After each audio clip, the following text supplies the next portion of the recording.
A wee connection issue with Twitter. Welcome back. This is A Celtic State of Mind. My name is Paul John Dykes. I am joined today by Tony Haggerty, sporting some vintage 1980s casual wear from the Benetton range. And we're watching Celtic 2, Dundee 1 up at Dens Park.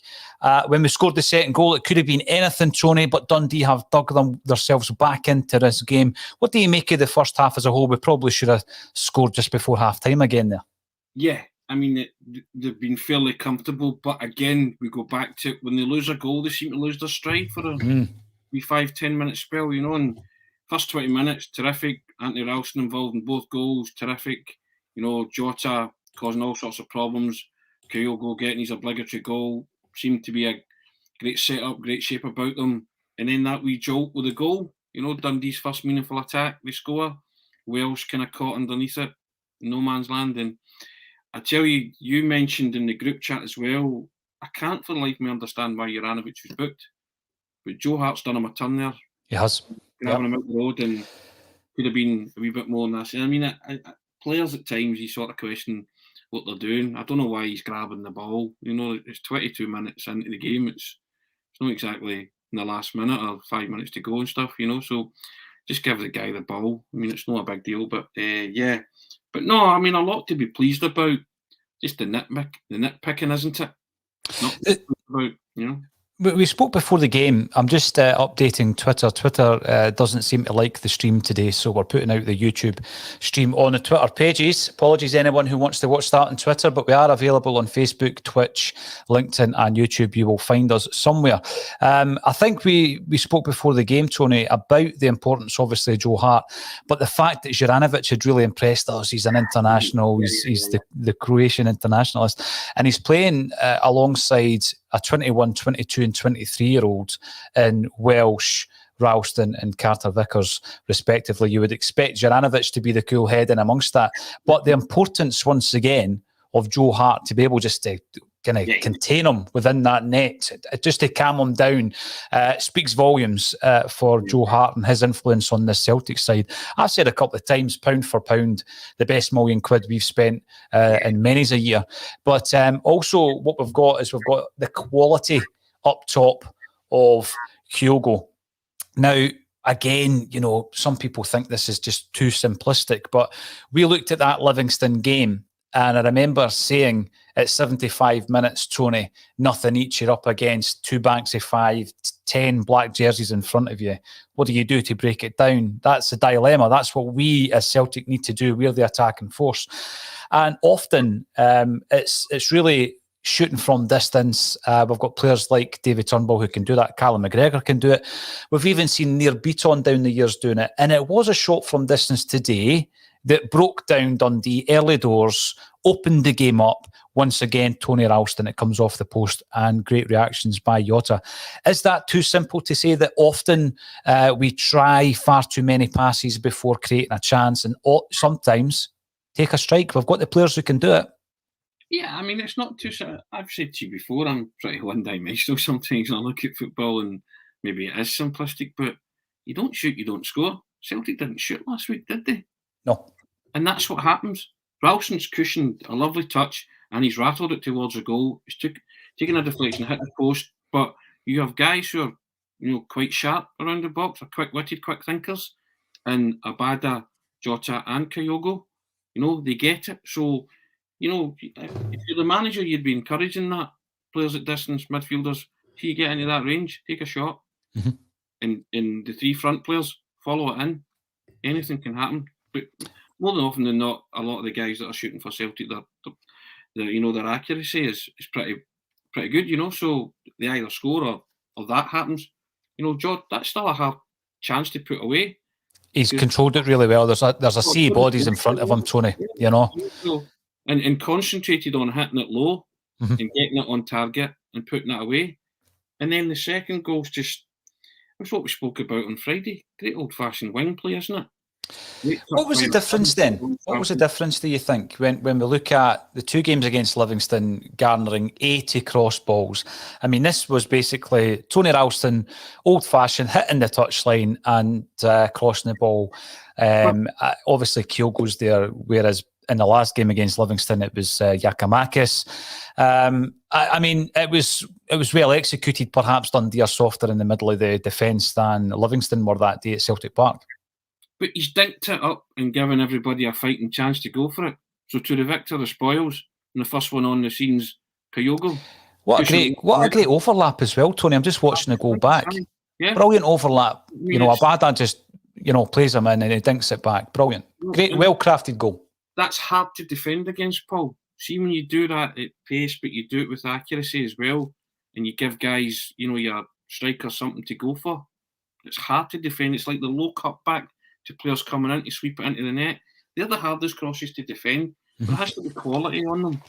You know, and that was a quality dink across. Remember James Forrest when he first sprung into the team and he was hitting crosses like Anthony Ralston? And then he learned to kind of dink it, you know, and it's been his trademark for the past few seasons now. Get to the byline and just chip it up there, hang it up there. That's a good point, that. Even his strikes, Tony, they seemed, he always wanted to put the laces through them, didn't he? Yeah, and he just a wee bit more subtlety when you get to the byline. You know, and just give somebody players to go for, so that if guys go to the front post, so be it, or, you know, just hang it up there. And all you have to do is get the connection on it and the direction and the accuracy, and that's what happened. And it reminded me a bit of a James Forrest cross in the past few seasons. You know, I'm looking at that Dundee goal again, Tony. Such a poorly defended. From the fact that the ball's crossed in, let's look at the root of the issue here. There's 3 Celtic defenders round about the crosser of that ball, and then Stephen Welsh has got to do better in between the 2 Dundee players there. He's muscled out of that. And that's your concern with Welsh. We lost 1-0 to Livingston, and Livingston created one chance. The boys spun Welsh and scored. You know, Dundee are back in a game that they looked dead and buried in after. Yeah, they did. Yeah. So you get the third goal. It's 2-0's always a precarious lead. Whoever gets the third goal, then if it's the opposition, it's game on, and it's still game on. And I still think Celtic are pretty comfortable, and they will score again. But they need to guard themselves against conceding again, because they don't react well to conceding. So, you know, I think the fourth goal is crucial now that Celtic get it. If it goes 2-2, then anything's possible. You put in the group chat, is this one of these 5-4 games that Dan Horowitz is talking about? And you know, if it goes to 2-2, then, you know, all bets are off on that one, and you wouldn't like to predict what it's going to be. But, you know, you have to. I still think Celtic have got a great element of control here, you know. So I would like to see them go through the gears again. But Jota, Kyogo, Abada. See if Abada's passing's on the money and sharp. He rolls in Kyogo for a tap in, and then he sprinted forward. He looked as if he was going to go through and goal himself, try to pick out Kyogo, but kind of panicked when he got to, you know, be a bit more calm and composed and, you know, pick out a pass. And, you know, Celtic could have, you know, finished out another move off clinically, but, you know, that's the kind of stuff that you hope doesn't come back to haunt them. But you'd a real kind of break there, and then you'd a chance to square it across the, you know, and he hits the defender. And Kyogo's in no man's land for a tap-in. The thing with Abada, I mean, it's kind of overlooked because we got a goal against Ferencvaros, but obviously he played the ball behind Kyogo. He's done that a couple of times today as well.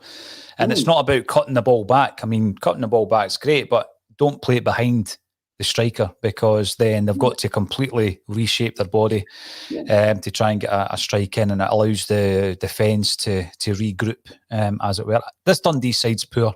Tony, they are poor. And that's what I meant in the WhatsApp group.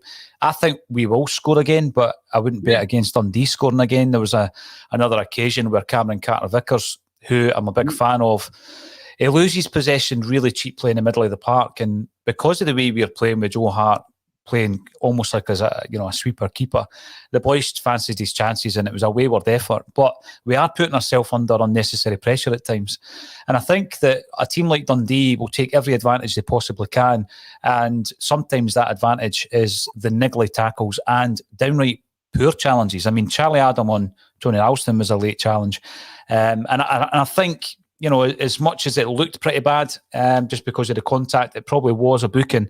But the other one I was concerned about was Anderson on Beaton. I thought it was a dreadful challenge. And, you know, I think he was lucky not to see red there, Tony. It could have worked, you know, certainly could have worked. It was a I think I agree with you to an extent that it was a poor challenge. But again, it's up to the referee to deal with that, isn't it? And It is. not for the first time this season, a referee hasn't dealt with it. So it's how many more times? It was getting a little bit heated. You had the Juranovic issue in the net, and then a couple of poor Dundee challenges. I've seen a couple of occasions where Ralston's left a wee bit of extras in for Adam, because I think that's in Ralston's locker. It wouldn't surprise me if there is a red card in this game. Well, it wouldn't surprise you, but I just hope that it's not to somebody like Ralston for being silly. That's, you got to game management and game intelligence and think about it constantly. It is becoming niggly. So at some point the referee's going to make a decision on that, isn't he? That he's had enough. Somebody's going to be made the example of and be sent off. So Ralston just has to screw it up and keep the head, as they say, and don't get involved with Charlie Adam, because that's what he wants, really, isn't it? Oh, the experience that man's got. I mean, even when he's taking a corner and he's he's responding to the Green Brigade and all that, the guy, love him or loathe him as a player or as a pundit, he's got bags of experience, Tony, and there is that opportunity for him to reel the less experienced players in a situation like that. He's on a booking, and I'm pretty sure he won't go in rash again, but he might wind somebody else up. The other thing that we've got to speak about again is just before half time there, we get our 8th corner, Tony. And we've spoken long and hard about the amount of crosses as well, against Livingston particularly. But we are winning an astonishing amount of corners in most games. But I never feel as though we're in a situation when we win a corner that we might score directly from this. I don't mean directly from the corner, but as a result of the set piece. If you're getting 8 or 10 corner kicks in a half, you're crossing the ball in another 15, 20 times, as we did against Livy, in a half, then, surely if you're good at that element of it, Tony, you buy someone, you bring someone in who is dangerous in these positions. I don't think we've got that. We thought we might have been bringing in Giakoumakis because that was part of his game. I've not seen it yet. When was the last time we had that, man? And I don't mean to play it long. I'm talking about when you're on the attack with the set piece element that Celtic obviously possesses at the moment. When was the last time we had a player dangerous in those positions? Dembele, perhaps? Possibly, yeah. But I mean, we've scored from across from Ralston to Kyogo, and Cameron Carter-Vickers is unlucky with a header for the corner, isn't he? That was a good save, actually. He stands there, and it carries off him. So that apart, we should do better at corners, because considering, I'm not saying we're big guys by any stretch, but we've got a few big guys in there, haven't we? Especially at the corners. I mean, Welsh, again, should have scored before half-time there. So we've got threat, let's put it that way. Julian's 40 was that, wasn't it? Julian liked to, stretch his neck muscles and get headers in target from free kicks and from corners. So that'll add another dimension when he comes back. Possibly Maeda, if he comes in as a striker, that you don't know what qualities he'll bring. Maybe something like that, So, but I think the ratio of people getting on the end of cross balls, as you say, is pretty low, isn't it? And it's pretty low, and we should probably do better. But again, that's possibly nitpicking. I think Celtic have been pretty much in control, but it's just that unsteadiness at 2-0 when people are saying this is going to go 5 or 6, and then that one moment we switch off, you get punished, and there's that kind of 5-10 minutes of, I wouldn't necessarily say panic, but there's uncertainty there, isn't there? There's doubt. It definitely it knocks you off your stride a wee bit, Tony, doesn't it? It does knock them off their stride a bit. And so hopefully Andrew's got them in and said, right, look, you said it yourself, this Dundee team are poor, they can't really defend cross balls, or situations where they're in front of their own 6-yard box. So you have to take advantage of that. Jota's having the time of his life out there, and he's loving it. So get the ball to him, and if it's not working for Abada, then bring on Forrest or Mikey Johnson. Kyogo's always going to be there or thereabouts lurking, and I think that if they can get the ball to him, then you'll put the game to bed.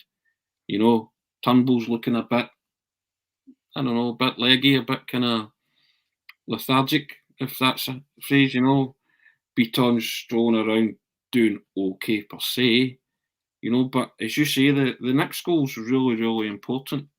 Celtic get it, it's put to bed. If Dundee get it, then it's game on. Absolutely. And at this moment in time, despite the fact that Celtic are playing really well, are playing okay, you don't know which way it's going to go, do you? No, it certainly is game on, and the game is on, Tony, so we'll rejoin the second half and you'll be back at full time. Sorry for anyone who wanted to watch that on Twitter. You'll just need to watch it on YouTube or elsewhere in the meantime, but we're back. We've just won possession. We're on the attack, and we will see you again at full time. Thank you, Tony Haggerty, for joining me on A Celtic State of Mind.